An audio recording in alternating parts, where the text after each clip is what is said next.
Hola, buenos días, ¿cómo están? Bienvenidos a nuestra conferencia del día de hoy sobre todas estas sentencias que han sido dictadas en este año. Bueno, en primer lugar, siempre recordándoles que mi nombre es Nair Canelón. Bueno, por aquí veo que me dicen buenos días. Estoy acompañada por nuestro director general en esta oportunidad, el doctor Joaquín Dongoroz, y bueno, veo que entonces sí nos están escuchando el día de hoy. Les recuerdo a todos, bueno, que es importante tener los micrófonos apagados para no interrumpir mientras hacemos la conferencia, claro. Después, para cualquier tipo de pregunta, sí, entonces retomamos los micrófonos. A ver, por acá. Y un café, ¿no? Un café, porque bueno, todavía es la mañana. Todavía hay que animarse. Buenos días, tengo por acá. Bueno, como les comentaba, bueno, esta conferencia es para tratar algunas sentencias o revisar algunas sentencias que fueron dictadas este año. Por aquí tenemos más saludos, que chévere. Fueron dictadas este año específicamente por la Sala Político-Administrativa del Tribunal Supremo de Justicia. Y bueno, es importante recordar que, bueno, que en su mayoría están reiterando criterios que, bueno, que ya se conocen. Sin embargo, a veces ustedes saben, la administración tributaria insiste en esos es así, temas. la idea de hoy es que veamos un poquito cómo están esos criterios del Tribunal Supremo de Justicia en sala político, que es la materia que particularmente nos interesa con el tema tributario. Y bueno, recordando también que este año, bueno, si bien se dictaron algunas sentencias a comienzo de año, el Tribunal Supremo estuvo así como medio un poco parado, por decirlo de alguna manera, sí, muy coloquial, porque fue la elección también de los magistrados. Y bueno, hay unos magistrados que son nuevos, hay otros que, bueno, se mantienen en la sala política administrativa, hay otros que, bueno, de repente ahora están en la sala social. Bueno, así ha sido el movimiento este año. Bueno, a estos fines hemos preparado una como mini presentación guía para poder conversar sobre estos temas y vamos a ver por acá.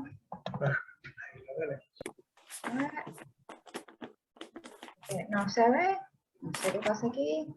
Vamos a dejar de compartir y volver a compartir a ver qué fue lo que pasó.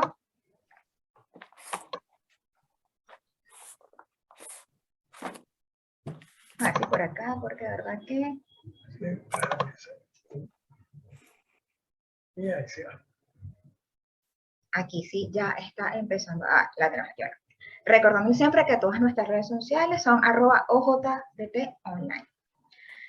Bueno, la primera sentencia que queríamos compartir o que queremos compartir con ustedes es precisamente esta sobre el servicio de transporte y las retenciones en el impuesto sobre actividades económicas. Esto ha sido un tema que, bueno, se ha discutido muchísimo, también ha sido algo reiterado. Bueno, en caso de las actividades de transporte, que sea entre varios municipios, será gravable precisamente el servicio de transporte contratado en la jurisdicción, siempre que, bueno, que se encuentre ubicado el establecimiento permanente de la empresa encargada de prestar el servicio. Fíjate que ahí la sala político está reiterando la norma o el factor de conexión que está en la ley orgánica del Poder Público Municipal, que justamente tiene un factor de conexión especial para el servicio de transporte. Sí, en impuestos sobre actividades económicas, la regla, de acuerdo a nuestra ley orgánica del Poder Público Municipal, que además es de aplicación preferente respecto a las ordenanzas, es decir, la que establece los factores de conexión, nos dice que, por ejemplo, para los servicios, el factor de conexión en general es el lugar de ejecución del servicio, siempre que se ejecute por más de tres meses o más. Sin embargo, para el servicio de transporte hay un factor de conexión especial que está en el 223, ordinal 2 de la Ley Orgánica del Poder Público Municipal, que lo que nos dice ya no es el lugar de ejecución del servicio, sino dónde está el establecimiento permanente de la empresa transportista. Eso es lo que nos va a interesar aquí.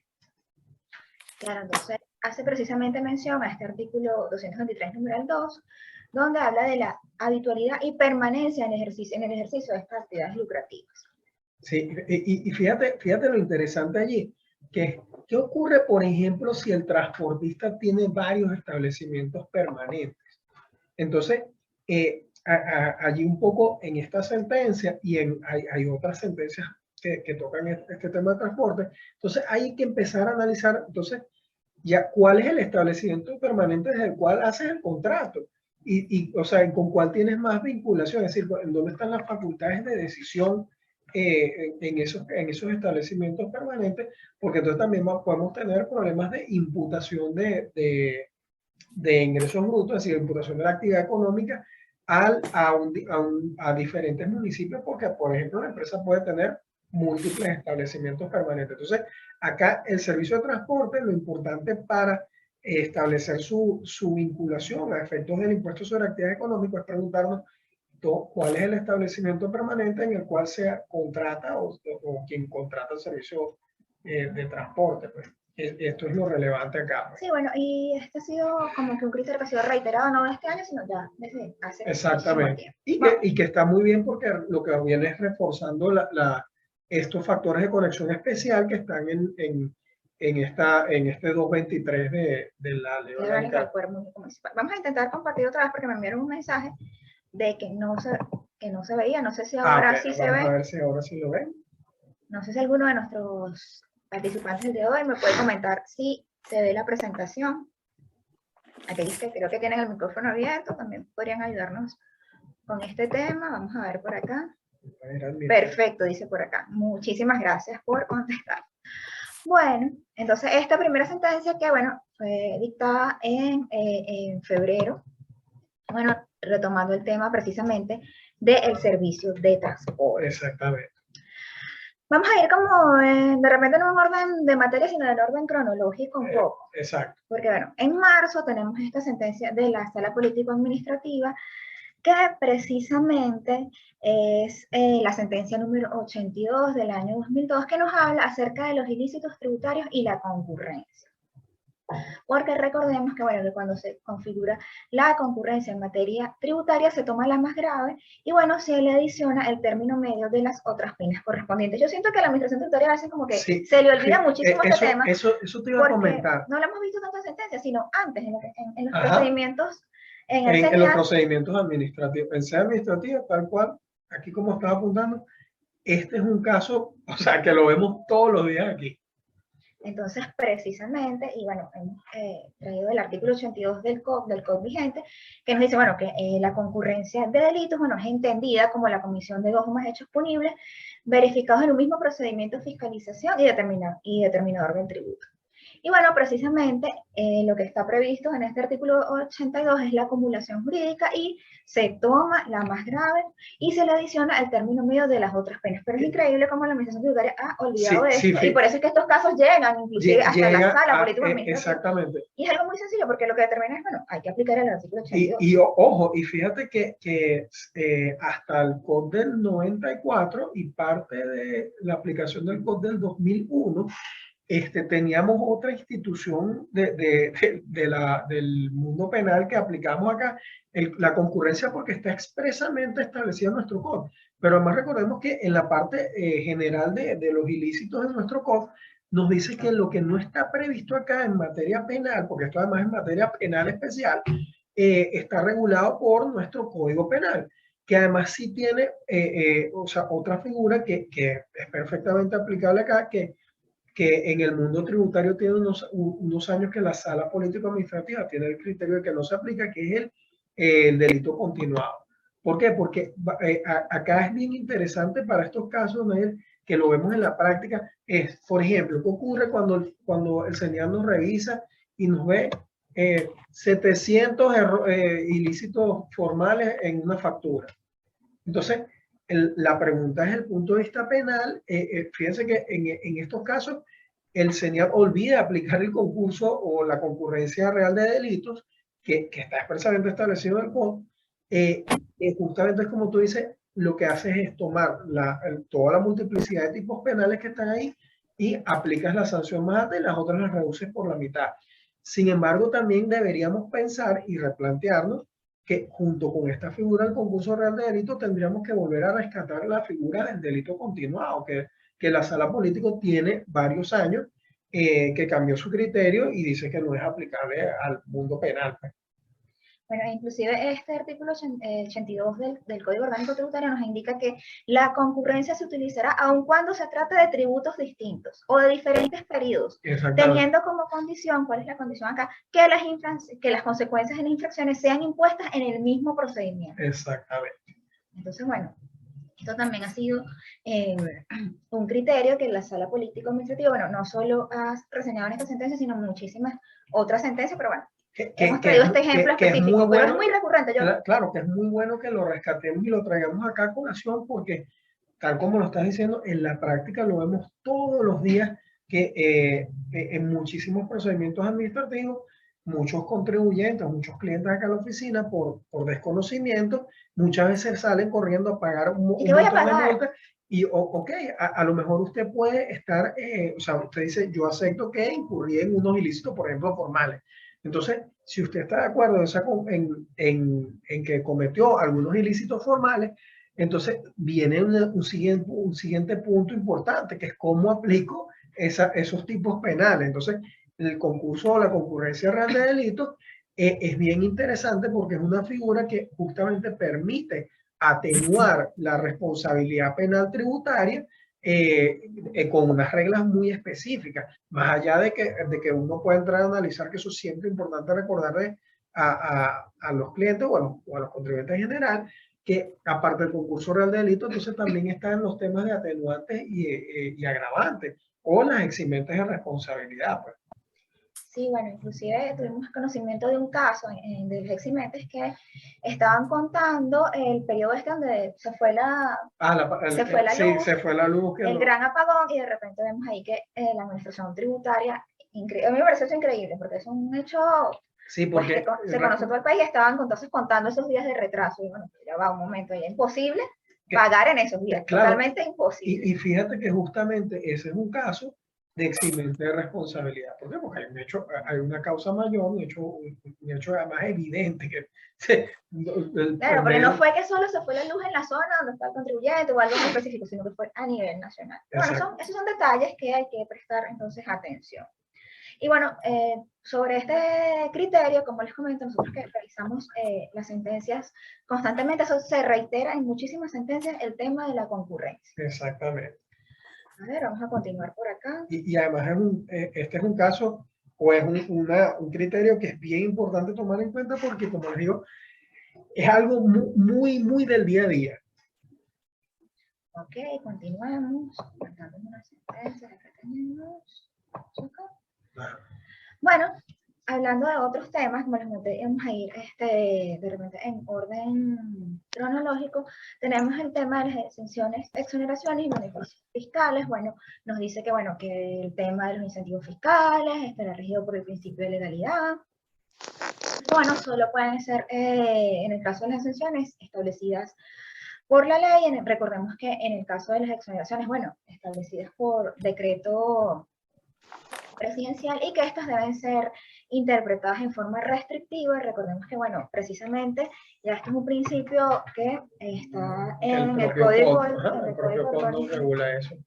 Regula este tema, donde nos dice que, bueno, que en materia de las exenciones, exoneraciones, rebajas, desgrámenes y demás beneficios o incentivos fiscales se interpretarán en forma restrictiva. Ni siquiera el número. Escuchamos a Ale, que tiene su micrófono. Sí, si pueden cerrar sus micrófonos, con todo gusto se los agradeceríamos. No, que siempre tienen problemas. Déjame. Creo que no se han dado cuenta que tienen el micrófono. Bueno.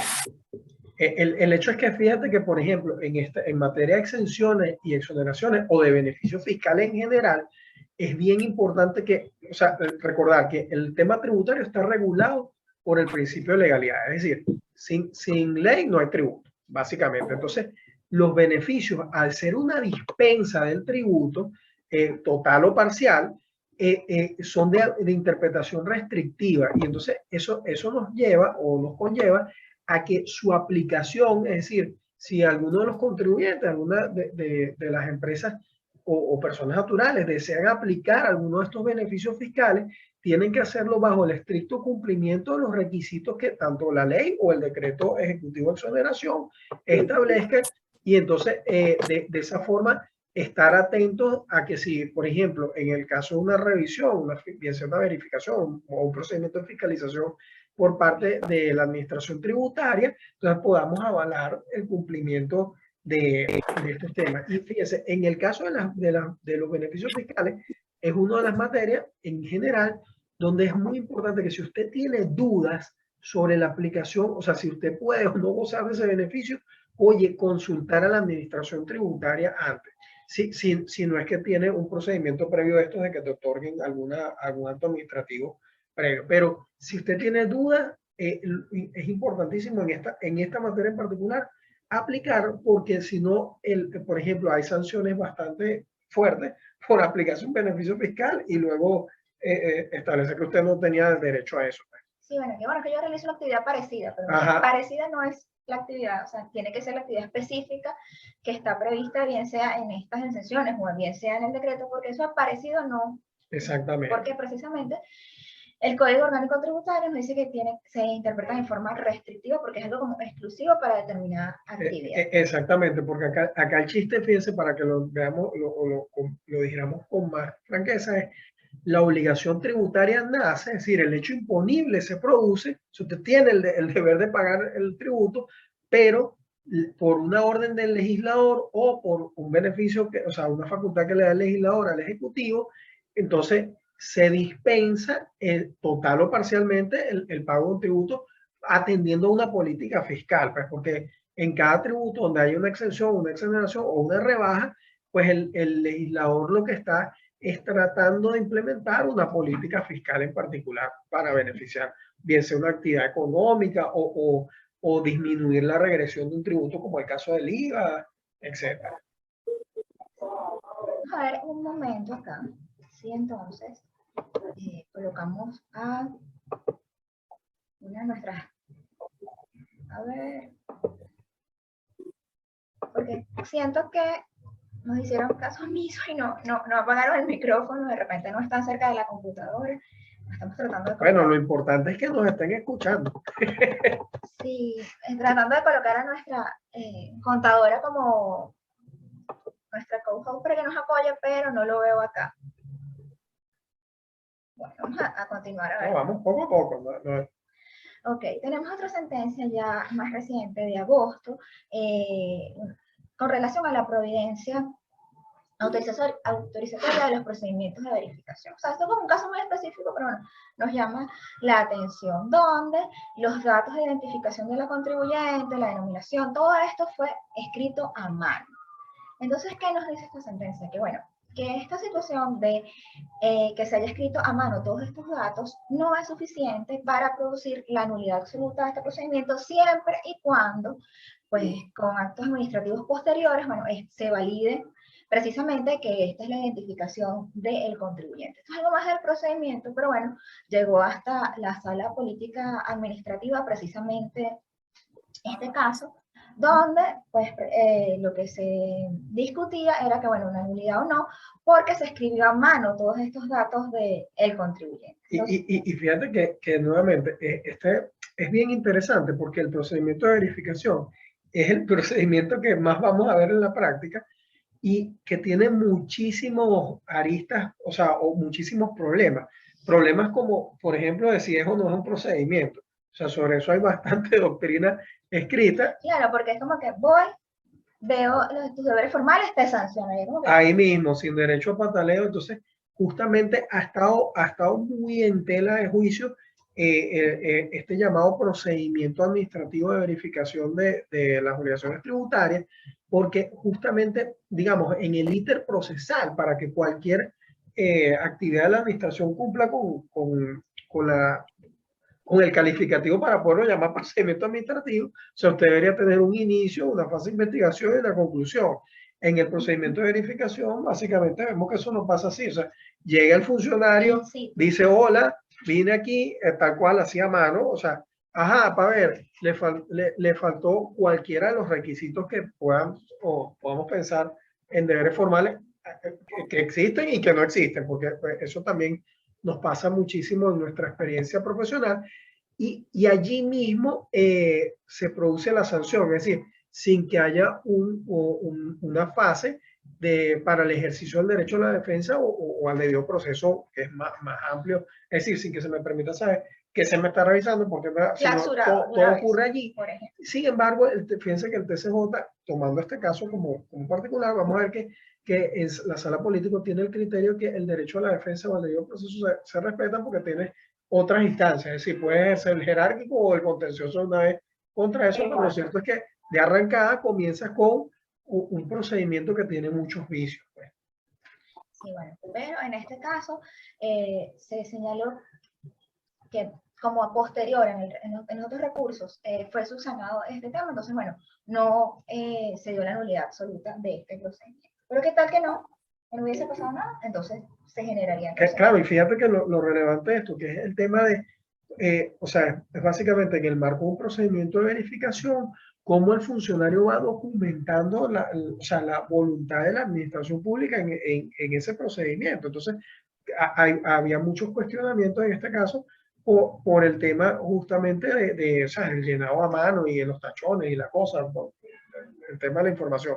Claro, acá lo que dice la sala es que digamos, como que del íter procesal o del expediente administrativo, entonces se puede ver o sea, cuál era básicamente la voluntad de la administración en estos temas. Y que entonces o sea, uno contribuyente se puede defender en otras instancias que básicamente. Sí.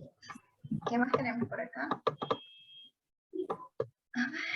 Bueno, en el juicio ejecutivo, eso también, sobre el juicio ejecutivo y este mismo tema también hemos visto varias sentencias, que para la interpretación de la demanda por ejecución de créditos fiscales es indispensable la tenencia de un título ejecutivo el cual comporta la obligación líquida y exigible. Esto también, inclusive en el año pasado, también en nuestra conferencia sobre criterios jurisprudenciales, hay una sentencia muy parecida a esta, que tiene que ver precisamente con una obligación líquida y exigible.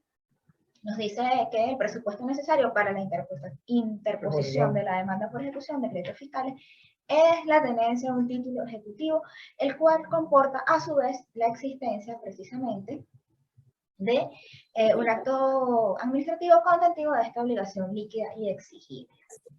Entonces, este es un tema que, como les comento, ha sido reiterado en varias oportunidades. Sí, bueno, sigamos acá. Con relación a la prescripción, también hay muchísimas sentencias con relación a la prescripción. Aquí esta sentencia, específicamente esta sentencia del 11 de agosto de este año, la 416, nos dice que, bueno, que bien, la prescripción, bien sea puede ser tener efecto interruptivo o suspensivo, y que esto lleva a consecuencias diferentes. Pero fíjate que lo interesante de la mayoría de estos casos que han estado saliendo de prescripción de la sala política son con la aplicación del COP del 94. Recuerda que lo hemos estado viendo acá, y algunos con el COP del 2001. Entonces, pero fíjense lo retrasado en el tiempo, que ojo, si no nos parece relevante porque está hablando de dos figuras que siguen en pie hoy en día, que es, o sea, bueno, la figura de la prescripción como medio de extinción de la obligación, pero dentro de ella entonces dos instituciones, dos conceptos que cuando yo contribuyente puedo considerar que interrumpí o cuando se considera que se interrumpe la prescripción o cuando se suspende. Entonces, bueno, interrupción básicamente se corta el procedimiento, o sea, se corta el plazo y tiene que volver a contarse desde cero. Y suspensión son casos o causas que paralizan el cómputo del lapso de prescripción de la obligación tributaria y hacen que se reanude cuando cesa ese momento en particular. Bueno, sí, precisamente nuestro Código Orgánico Tributario, en el artículo 60, pues nos dice cuáles son entonces estos supuestos por los cuales se interrumpe la prescripción. Tiene una lista de cuáles son estos casos. Y bueno, nos dice que sí, esta sentencia nos dice también que si se interrumpe el lapso de prescripción, bueno, genera la desaparición del tiempo transcurrido y el periodo se reinicia con un nuevo cómputo a partir de la materialización de la acción que lo interrumpió. Entonces, claro, cuando nos vamos al artículo 60 del Código Orgánico Tributario, nos dice como por ejemplo cualquier acción administrativa notificada al sujeto pasivo conducente al reconocimiento, regularización, fiscalización, determinación, aseguramiento, cualquier cantidad de cosas, y cobro el tributo por hecho imponible. Entonces así va como determinar solicitud de prórroga u otras facilidades de pago. Entonces ahí están la comisión de nuevos ilícitos del mismo tipo. Exacto. Entonces está como que la serie de circunstancias que Interrumpen la prescripción. También nos dice que, bueno, que es necesaria una actuación en la cual la conducta desplegada deje claro la intencionalidad de la potestad administrativa de, bueno, de que sucedan alguna de estas dos circunstancias. Sí, fíjate que básicamente, claro, quizás en estas últimas reformas esto se ha tergiversado un poco, pero realmente para que haya interrupción de la obligación tributaria, de la prescripción, tiene que ser una actividad de la administración tributaria destinada a la determinación de oficio de la obligación. Es decir, no es que te saludé, no es que, mira, yo te vi por televisión, por ejemplo, o oye, yo lo veo a usted que está activo en redes, entonces interrumpida la prescripción. Tiene que ser una actuación que deje. Básicamente tiene que haber la apertura, un procedimiento de determinación de oficio de la obligación tributaria, y de esa forma entonces sí la administración debería interrumpir el lapso de prescripción. Pero bueno, como vemos, la norma pareciera ser bastante amplia, y quizás en eso es lo que deberían ahondar un poco la sala política, en precisar o aterrizar un poco más estos temas. Tenemos otra sentencia por acá. A ver, ¿qué pasó? Es la del expediente administrativo. Ajá. Si la administración tributaria no remite el expediente administrativo, pudiera acarrear una presunción favorable a la pretensión del contribuyente. Nuevamente, fíjate lo importante aquí, Nayer, del expediente administrativo, que es algo que nosotros hemos venido como rescatando durante mucho tiempo a lo largo de la experiencia, que básicamente el expediente administrativo recoge la manifestación de voluntad y el acatamiento de los funcionarios de la administración tributaria al principio de legalidad que rige la materia de derecho público, en este caso el derecho tributario. Así como no hay tributo sin ley, también los funcionarios no tienen, o salvo contadas excepciones, facultades discrecionales, sino por el contrario tienen facultades expresamente establecidas en la ley. Entonces, si usted no entrega el expediente administrativo, o no lo forma, o lo vota, lo pierde, no sé qué, justamente eso va en detrimento de la actividad de la administración tributaria en la determinación de oficios de las obligaciones. Es decir, no tener el expediente administrativo que nos hace presumir, o sea, desde el punto de vista de la convicción del juez, oye, que la actividad de la administración pública es irregular, que no tiene razón en lo que está diciendo en su acto administrativo. Sí, bueno, esto es una sentencia de el 11 de agosto del año 2022 de este año, la sentencia de la Sala Política Administrativa de la 405, y aquí la sala hizo un especial llamado en este punto, precisamente diciendo, bueno, si la administración no consigna pues este expediente, así como cualquier otra actuación probatoria, entonces, ¿qué es lo que va a acarrear? Lo que está diciendo Joaquín, que es una presunción favorable pues al contribuyente, que bueno, pasarán a tomar, a emitir una decisión solo con lo que consta, pero en el expediente judicial. Que ojo, además también... Y en este caso este fue un llamado muy especial, no enviar el expediente administrativo. Claro, y además es bien importante, porque fíjense que también que aplica en los procesos judiciales en materia contencioso tributaria, que es el principio dispositivo, es decir, el juez tiene que decidir en función a lo alegado probado por las partes en autos. Entonces, si no hay expediente administrativo, ¿cómo el juez controla la manifestación de voluntad de la administración tributaria en el proceso de determinación de oficio?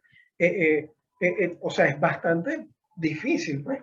Entonces, bueno, hicieron un llamado ahí precisamente a la administración tributaria y les reiteraron, bueno, se tomará una decisión, y la decisión que va a tomarse en este caso solamente será con los documentos insertos en el expediente judicial. Pero eso fue un llamado fuerte a la administración tributaria, imagínense, no consignar. Que ojo, está muy bien, porque justamente lo que debería tratar de el TCJ es de ordenar un poco la función de control fiscal de la administración tributaria, en el sentido de que, bueno, tienes que tener expedientes administrativos, pero también debes ser eficiente, debes tener economía procesal, es decir, no debes malgastar el tiempo de los funcionarios en procedimientos inútiles, y menos si ni siquiera llevas un orden o un control de los expedientes o de los procedimientos administrativos como tal, pues. Bueno, y realmente genera una presunción, bueno, si no me lo envían es porque algo está pasando. Exactamente. ¿Qué pasó? Lo perdieron. Increíble que no mandaran O el no, expediente. o no lo formaste. O nunca lo formaron. O no lo formaste. Continuando con otra sentencia de la Sala Político-Administrativa, en esta oportunidad la 438, bueno, ya hablando un poco de las circunstancias atenuantes, bueno, aquí la Sala nos dice que la simple invocación de las circunstancias atenuantes sin sustento probatorio, entonces no resulta suficiente para declarar procedente estas atenuantes de la responsabilidad penal tributaria. Y en este caso era sobre una atenuante específica. A ver, la conducta que el autor asuma para el esclarecimiento de los hechos.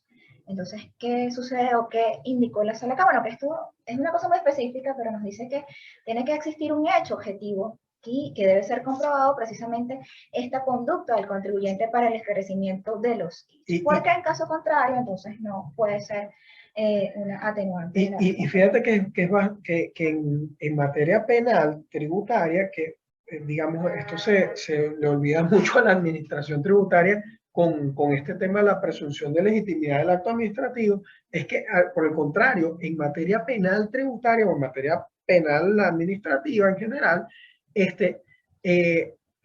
se presume la inocencia, es decir, el contribuyente se presume inocente hasta que se muestre lo contrario, es decir, es la administración tributaria quien tiene la carga de mostrar que la conducta es típica, antijurídica y culpable. Ahora bien, fíjense que cuando llegamos a la parte de la culpabilidad, es decir, de la graduación de la culpa, no puede decir, mira, el contribuyente, sí, yo incurrí por ejemplo, en un ilícito formal. Sí, ajá, bueno, eso tiene un tipo penal.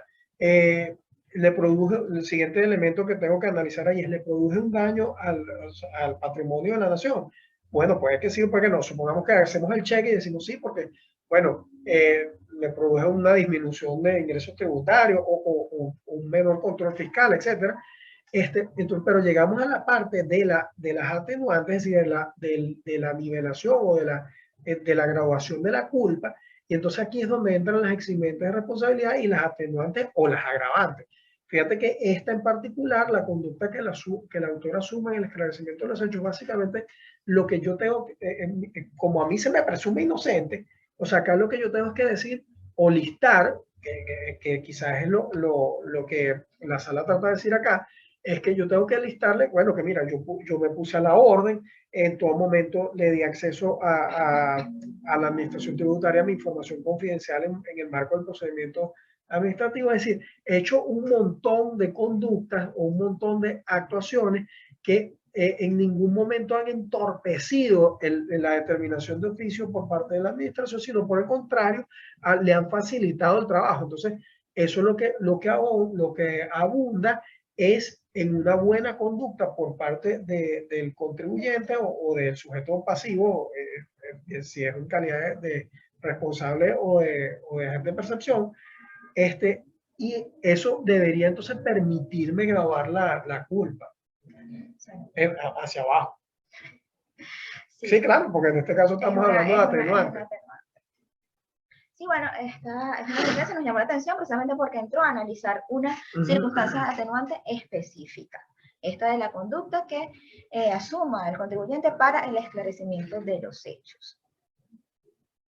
Volvemos otra vez al tema de los municipios. Bueno, recordamos que este año también en materia legislativa nos trató este tema de la ley de armonización. Entonces vamos a ver qué va a pasar después que esta ley finalmente entre en vigencia. Todavía está allí. Todavía está allí, todavía lo último que sabemos o que tenemos información sigue en consulta pública. Pero bueno, a ver si se ordena un poco el tema de los municipios. Bueno, esta sentencia de septiembre, la 489, bueno, una de las tantas cosas que señala es que el municipio puede gravar el ejercicio de una actividad económica siempre y cuando no esté reservado su gravamen a otro nivel político territorial.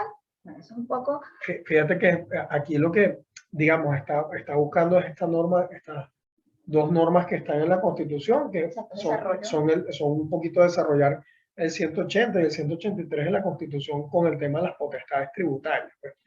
Y básicamente la potestad tributaria, bueno, puede ser originaria o derivada, pero hablemos de la originaria, tiene que estar asignada por la Constitución. La Constitución, por ejemplo, le asigna la potestad tributaria del impuesto sobre actividades económicas, industria, servicios y de otra índole similar a los municipios. Ahora el tema está, por ejemplo, que pasa mucho, fíjate, la actividad de telecomunicaciones. En la actividad de telecomunicaciones es un claro ejemplo donde hay un choque entre el poder público nacional y el poder público municipal, donde, ojo, donde justamente el TCJ debía, por ejemplo, establecer si lo puede grabar uno o el otro. Escogió una solución salomónica que además está recogida ahora en la Ley Orgánica del Poder Público Municipal, que es un gravamen compartido. Pues, pero en principio, por ejemplo, en este caso, el municipio, por ejemplo, no puede establecer un impuesto al paso de mercancías, por ejemplo, entre diversos municipios. ¿Por qué? Porque ¿quién tiene la potestad aduanera en general? La República. Ese es un ejemplo de estos casos por allí.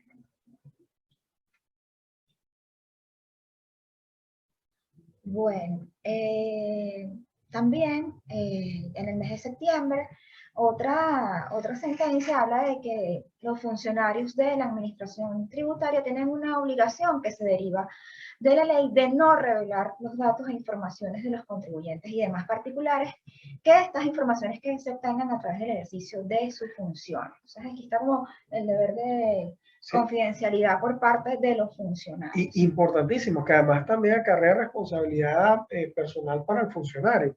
¿Por qué? Porque recordemos que la información de los contribuyentes es confidencial. De hecho nadie tiene el derecho a estarme pidiendo que yo le muestre información confidencial de mi empresa o de cualquier empresa, salvo que entonces entremos, o sea, por ejemplo, un procedimiento de determinación de oficio en materia tributaria es una excepción a ese principio de confidencialidad y por eso es que está regulado por el principio de legalidad y por las normas del debido proceso. Es decir, el procedimiento administrativo para que yo revele información confidencial tiene que estar circunscrito a unos límites específicos que tenga el acto administrativo que abre ese procedimiento. Es decir, por ejemplo, a usted lo van a fiscalizar en materia de impuestos sobre la renta. Entonces, el acto administrativo tiene que identificar, decir, bueno, la empresa tal, el funcionario tal está facultado para revisar impuestos sobre la renta y va a revisar, por ejemplo, los ejercicios fiscales de 2019, 2020 y 2021. Mira, pero por ejemplo, nosotros hemos tenido clientes que nos llaman, bueno, nos empezaron fiscalizando impuestos sobre la renta, pero me llamaron por teléfono y me dijeron que les presentara IVA, que les presentara impuestos a las grandes transacciones financieras, que ahorita está muy en boga. Exactamente. Y entonces, bueno, la primera pregunta es, ajá, ¿dónde está su providencia? Dice IVA, dice impuestos a la renta. ¿Qué es lo que dice específicamente? Dice impuestos a las grandes transacciones financieras. Hay que prestar especial atención. Exactamente. Porque una llamada telefónica, pues no, así como que yo soy la funcionaria tal y necesito que me envíes tal información. Sí, y fíjate qué importante eso, y esta sentencia lo reitera. O sea, aquí está diciendo que no puedes revelar la información porque es confidencial, pero además de eso, justamente en el marco de la confidencialidad, solo uno está obligado a revelar información confidencial en el marco y con los alcances de ese acto administrativo que abre el procedimiento administrativo, tal cual como usted decía, ¿no? O sea, si mi procedimiento, si mi acto administrativo dice que a mí me van a fiscalizar impuestos sobre la renta y, por ejemplo, de esta compañía y para 2 o 3 ejercicios fiscales, esa es la información que yo voy a revelar. De resto, si a mí me piden otro tipo de información que no está en el marco del procedimiento administrativo, justamente mi derecho a la defensa y al debido proceso me permite eximirme y decir, no, mira, un momento, o sea, esa información es confidencial y no va en el marco del procedimiento que usted tiene facultades, pues. Bueno, para aquellos que quieran consultar esta sentencia, es la 516 del 29 de septiembre. Por acá. Todas las informaciones que se obtengan el fisco a través del ejercicio de la potestad tributaria deben mantenerse fuera del alcance del público. Y bueno, no son considerados de acceso abierto. Bueno, como bien señaló Joaquín, aquí la sentencia nos dice que estos funcionarios que incurran pues, en esta revelación de información confidencial, entonces tendrán responsabilidad civil, penal y administrativa. Exactamente.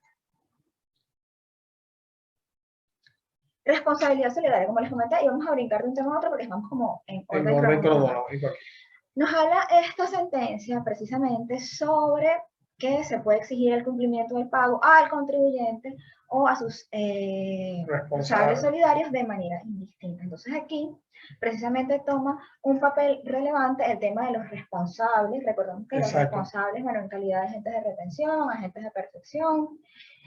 Muy en boga ahorita por la calificación de agente de percepción de los sujetos pasivos especiales en materia de IGTF, que, bueno, muchísimos clientes nos han preguntado, bueno, ¿qué sucede si la persona no me hace la percepción del IGTF? Yo debo hacerla, debo ir a declarar. O sea, se ha generado una serie de preguntas y dudas con respecto a esto. Y fíjate, y acá es donde vemos la peculiaridad de que justamente el Código Orgánico Tributario, y es lo que está un poco reforzando acá la sala político, dice que entre el contribuyente y los responsables hay solidaridad de la obligación tributaria. Es decir, la administración tiene frente a sí la facultad de demandarlos a los dos a la vez o uno por separado. Lo que sí es que los dos sujetos, tanto el contribuyente como el responsable, tienen el deber de cumplir la obligación, o sea, de responderle a la administración, salvo que, por ejemplo, el contribuyente puede eximirse demostrando que le entregó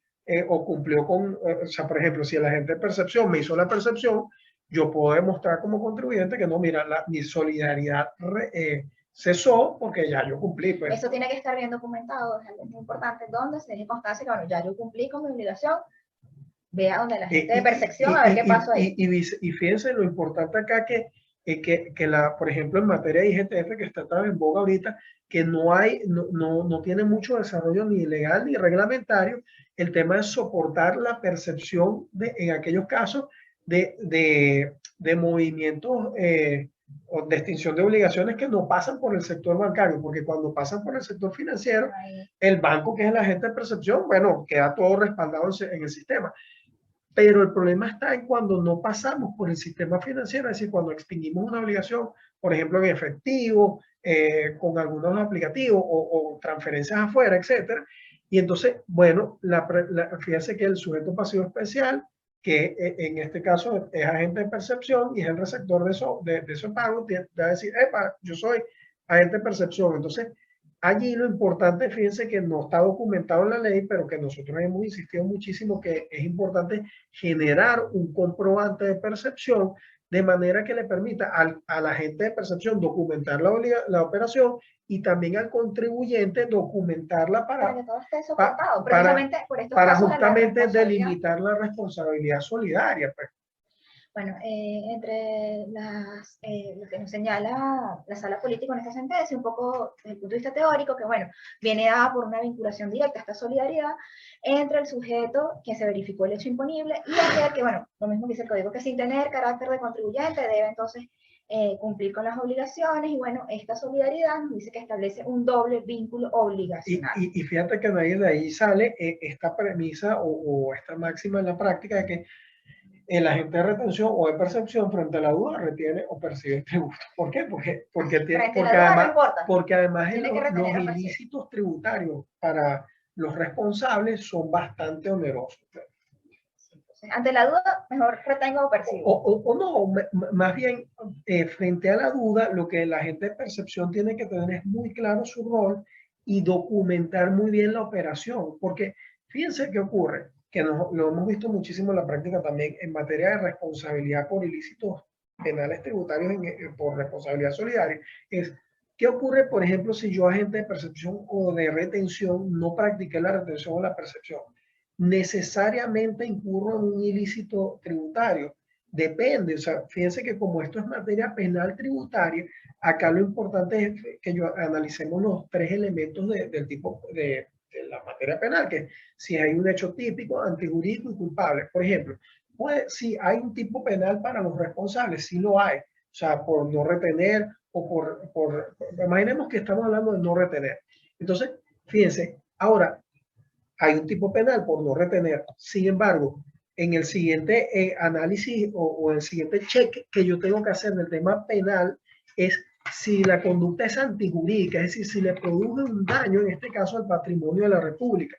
Y la respuesta no necesariamente es sí. ¿Por qué? Porque yo pude haber no retenido, por ejemplo, pero el contribuyente, que es el deudor principal de la obligación, si lo enteró, por ejemplo, en el caso de IGTF, declaró y enteró el IGTF en esa operación.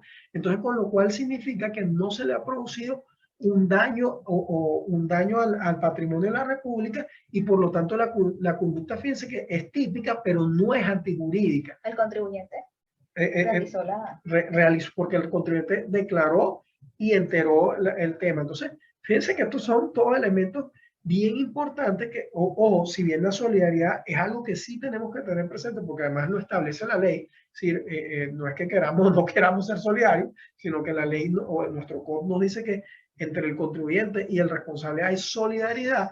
Sin embargo, es bien importante que en la práctica entonces analicemos todos estos temas porque hay muchísimas variantes para establecer tanto la responsabilidad solidaria desde el punto de vista ya del tributo que se tenía que o no enterar y luego con la responsabilidad penal tributaria. O sea, hay mucho que tela que cortar, pero lo más importante que uno tiene que rescatar acá es que en efecto la sala nos está recordando que entre los contribuyentes y los responsables hay solidaridad. Entonces, frente a la duda, Nair, percibo. Bueno, aquí tomando un poco el tema de la retención y percepción, bueno, precisamente es el incumplimiento de las obligaciones de retener o percibir están previstas en el artículo 115 y nos dice, exacto, por no retener o no percibir con el 500% del tributo no retenido o no percibido, por retener o percibir de menos, que también eso es importante. Exactamente. De lo menos de lo que corresponde con el 100% de lo no retenido o no percibido. Entonces, para aquellos que, bueno, quieran consultar cuál es la sanción en estos casos, bueno, el artículo 115 del Código Orgánico Tributario, incumplimientos referidos al deber de retener y percibir. Exactamente. Ajá. Retomando un poco este tema, bueno, aquí es un salto para julio, pero es que esta sentencia nos llamó la atención que en materia de IVA se incumple con un deber formal al emitir notas de crédito con prescindencia total o total de los requisitos. Total o parcial de los requisitos. ¿Qué sucede acá? Bueno, esta sentencia nos llamó la atención porque ya no es tanto el tema de la factura que incumple con los requisitos, sino que habla de un tema muy específico que son las notas de crédito. Y de crédito, que además la hemos visto mucho en la práctica, que a propósito del IGTF, decir, o sea, si la nota de crédito o de débito puede servir como documento a efectos del IGTF. Bueno, pero recordemos que las notas de crédito y las notas de débito tienen una función específica y que está señalado tanto en la ley del IVA como en el reglamento que tiene que ver con los ajustes de precio. Entonces, ahí el tema del IGTF a través de, o sea, demostrar el IGTF a través de una nota de crédito o débito, no es lo correcto. No parece el instrumento correcto, porque precisamente este instrumento tiene una función específica. Tiene una función en materia de IVA, no de IGTF, tal cual como él lo apunta. Bueno, y reiteramos un poco que la necesidad de soportar el tema del IGTF. Con un comprobante aparte, que nosotros, por ejemplo, acá sugerimos que puede usarse como referencia los requisitos para la elaboración del comprobante de retención de impuestos sobre la renta, por ejemplo, con su adaptación para el IGTF. Pero acá lo relevante es, justamente como tú dices, es un análisis que hace la sala sobre las características que debe cumplir, los requisitos que debe tener esas notas de crédito o de débito a efectos de los deberes formales. Sí, bueno, entonces reitera un poco lo que está previsto en la Providencia 071, que es la Providencia de Facturación. Nosotros tenemos acá un curso sobre esto donde hacemos especial énfasis en todo lo que tiene que ver con los requisitos de las facturas, pero acá nos dice el artículo 24, numeral 4, bueno, que las notas de débito y crédito deben contener entonces el número de control de la factura que soportó la operación. Y bueno, bien sea que fue emitida por un formato o una forma libre, lo importante es que esta nota de crédito debe entonces contener el número de control de la factura, bueno, porque si no, entonces se está incumpliendo con los deberes formales referidos a los requisitos y eso va a traer como consecuencia, bueno, que va a ser sancionado conforme al Código Orgánico Tributario.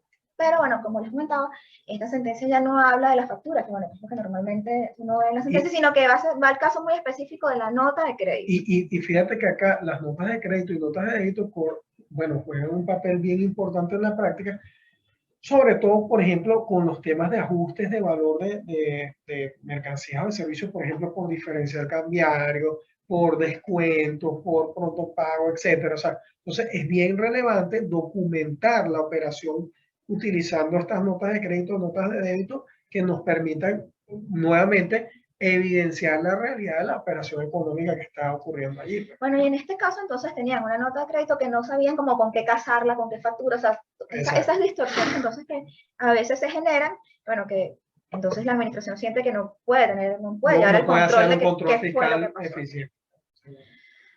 Aquí hay otro tema, brincamos nuevamente a otro tema, que nos habla sobre los gastos normales y necesarios.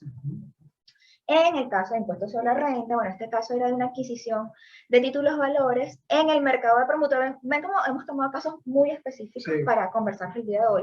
Adquisición de títulos valores en el mercado de permuta como acceso a divisas. Entonces, bueno, la sala primero nos señala que cuáles son los requisitos, que bueno, para la obtención del enriquecimiento neto global, bueno, que se trate de un ingreso causado no imputable al costo, que dicho ingreso debe ser normal y necesario, que bueno, que esté hecho en el país con el objeto de producir enriquecimiento, esto que hay que tomar en cuenta para las deducciones. Entonces, claro, primero da toda esta explicación y después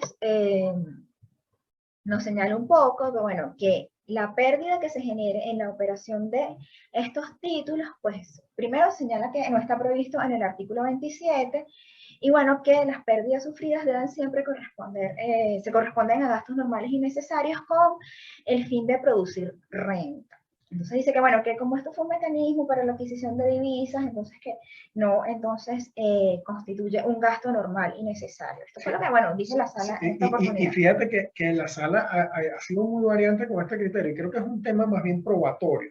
¿Por qué? Porque, bueno, por muchísimos años tuvimos el tema del control cambiario y varios sistemas de estos de subastas de divisas, entre ellos estaban los de títulos valores, para el acceso de las divisas. Para el acceso a las divisas. Entonces, es un tema probatorio porque en este caso en particular, fíjense que como muchos otros contribuyentes que les pasó lo mismo, que accedías al sistema de subasta de títulos valores para acceder a divisas, para luego pagar a proveedores de bienes y servicios en el extranjero. Entonces, el tema está aquí justamente hacer el tema probatorio para hilar que justamente adquiriste títulos valores para adquirir divisas, para luego poder honrar obligaciones o comprar bienes y servicios afuera. Que bueno, sí entrarían entonces para la actividad económica. Entonces, nuevamente aquí la pérdida sí pareciera que podría ser procedente, y creo que es más un tema probatorio aquí, porque lo que está analizando acá esta sentencia es si el gasto es o no es deducible, y justamente entonces acá lo que tenemos es que de poder demostrar toda la cadena de la operación que realizamos para finalmente poder tener divisas, para honrar un compromiso afuera y poder atar. Entonces, por ejemplo, todo este camino lo podemos haber recorrido para poder tener divisas para pagarle a un proveedor que nos vende maquinaria o inventario afuera. Entonces, justamente la normalidad y necesidad, o sea, los elementos constitutivos del gasto son para analizar ese gasto, no la adquisición del título de valor como tal. Sí, entonces vimos que al contribuyente le faltó entonces quizás todo este tema probatorio, pero bueno, sí, tengo que incurrir en esto para producir renta para mi actividad económica. Exactamente. Hay que tener entonces siempre bien fundamentado pues todo lo que... Y nuevamente, quizás acá en la sala también, por un tema probatorio, pero el impuesto sobre la renta, su hecho imponible es la renta neta agradable, es decir, ingresos brutos menos costos más gastos. O sea, yo lo que voy a analizar acá, o lo que la capacidad contributiva que quiere medir el legislador, es si mi renta neta se mantiene igual, disminuye o sube. Entonces, ¿puedo tener pérdida? Claro que puedo tener pérdida. Entonces, eso es lo que pareciera verse, desviarse un poco acá del análisis.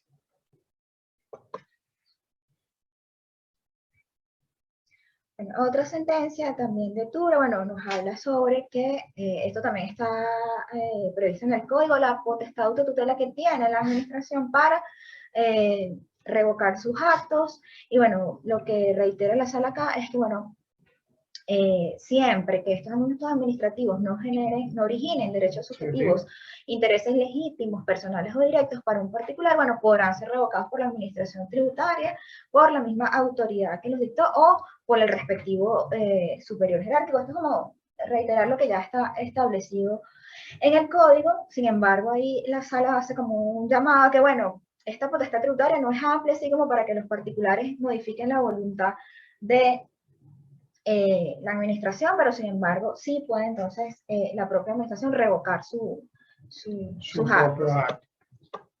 Bueno, estas eran un poco las líneas generales que queríamos trazarles con lo que ha estado haciendo el TCJ en sala político este año. Sí, bueno, que en su mayoría han sido criterios, bueno, que ya reiterando criterios. Recordamos, como les comenté, este año se eligieron nuevos magistrados, entonces, bueno, han ido como retomando los temas. Hay muchísimos casos que tienen que ver con la prescripción, o sea, en el mismo sentido que lo conversamos, muchísimos casos que tienen que ver con que, bueno, con el tema del cumplimiento de los deberes formales, tal como aquí hay muy pocos casos que son en aplicación del COP de 2020, sino que, bueno, está todo este retraso. Y bueno, recientemente, un año no está acá, pero que el día de hoy tiene que ver con reiterar nuevamente el tema de los ingresos en materia de el impuesto sobre la renta, todo el tema que si el salario, que si todas las bonificaciones, todavía hoy, año 2022, seguimos con ese tema. Y bueno, no se extrañen de seguir viendo sentencias, porque bueno, la administración tributaria, como sabemos todos, los ingenieros dicen, no, tiene que declararlo todo, si recibiste un premio, todo. Sí, entonces allí fíjate que vemos entonces nuevamente algo que acá en la organización hemos analizado desde la óptica laboral y desde la óptica tributaria. Entonces todo este tema es grabarlo todo y además sin permitirme descontar costos y gastos como lo hace la ley de impuestos sobre la renta. Primero ya tiene una determinación presuntiva y luego justamente en función a esa determinación presuntiva, por eso es que quizás el legislador ha escogido un límite que es el tema del salario normal en contraposición a cualquier cosa que se mueva. Entonces lo que hay que distinguir nuevamente que sí, que es salario normal, que es salario integral, según la posición del señal, que es lo que hemos visto muchas reiteradas veces, es cualquier cosa que usted reciba grave con el impuesto sobre la renta para las personas naturales bajo relación de dependencia. Sí, bueno, entonces todavía hay sentencias, ya creo que ya van más de 10 años de la primera sentencia que dictó. 2007. 2007. Creo que empezamos con este tema. Y entonces, bueno, todavía al año 2022 tenemos una sentencia sobre este tema. Bueno, muchísimas gracias a todos los que nos acompañaron el día de hoy. No sé si tienen alguna duda, alguna pregunta. Bueno, aquí Joaquín les dio una recomendación sobre el tema del IGTF. Cualquier duda que tengan sobre esto, bueno, se pueden comunicar con nosotros. Esta conferencia va a estar en nuestro canal de YouTube y como siempre, bueno, los invitamos a seguir pendientes de nuestras redes sociales. Sí, en nuestras redes sociales pueden tener un poco más información, igual nuestra página web. Y bueno, y aquí estamos diariamente revisando y analizando para ustedes con diversos temas del tema tributario y laboral. Pues. Y bueno, pendientes porque vamos a tener una conferencia, ya casi estamos terminando el año, pero vamos a tener una conferencia donde vamos a hacer un resumen tributario de todo lo que pasó este año, que no han sido cosas sencillas. Y bueno, en esa conferencia no solo lo vamos a recordar, sino que bueno, vamos a dar algunos tips, vamos a tocar estos temas, el IGTF, que fue el gran tema, y algo que viene ahí como el coco, el tema del FONACYT, con el tema de ciencia y tecnología reformada, pero hay unos aspectos que hay que considerar, que son bastante importantes y relevantes, y bueno, vamos a contar también nuestra experiencia con el FONACYT en lo que va de año. Bueno, muchísimas gracias a todos, aquí estamos recibiendo los mensajes, gracias, esperamos verlos en una próxima oportunidad, y bueno, que tengan una feliz semana. Así es. Vamos a dar por concluido, gracias a todos ustedes.